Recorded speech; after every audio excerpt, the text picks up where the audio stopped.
وەک کۆمەڵێک ڕێکخراو چالەکوان لە سنووری هەولێر گروپێکمان بۆ مەبەستە دروست کردووە و ئامان زمان هەوڵدانە و کۆکردنەوەی زانیاری و دوکومنتە لەسەر ئەو مڵکانی داگیرکراون و دواتر پێشکەشکردنی بەلایانی پەیوەنددار بەمبەستی جێڕانەوەی. یەکێک لەو کەیسانی کە ئێستا ئێمەکاری لەسەر دەکەین کەیسی نەخۆشخانەی منداڵانی کوردستانە کە ئێستا ناوەکەی گۆڕاوە بۆ نەخۆشخانەی سانتی لایف. ئەو نەخۆشخانەیە لەسەر بودجەی گشتی دروست کراوە، بەڵام لە بڵێن هەوڵێکی یاخود لە گرێبەستێکی ینی ناڕوون لە کۆتایی کابینەی پێشوو ئەو نەخۆشخانەیە گۆڕاوە بۆ سەر کراوەتە نەخۆشخانەیەکی ئەهلی. بەڵێ دیارە ئێمە دوێنێکە یاداشتەکەمان برد بەداخەوە زیاتر لە 10 ئۆتۆمبیلی پۆلیس و هەروە ئاسایش لە بەردەم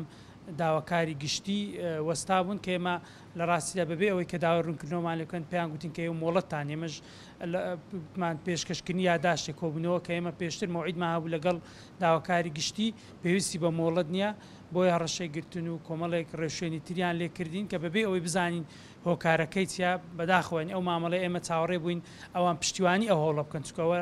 جێرانەی مڵکی گشتی ئەو پۆلیس و دامەزراوە ئەمنیەکانیش پاراستنی مڵکی گشتی لەس ئەستوانە.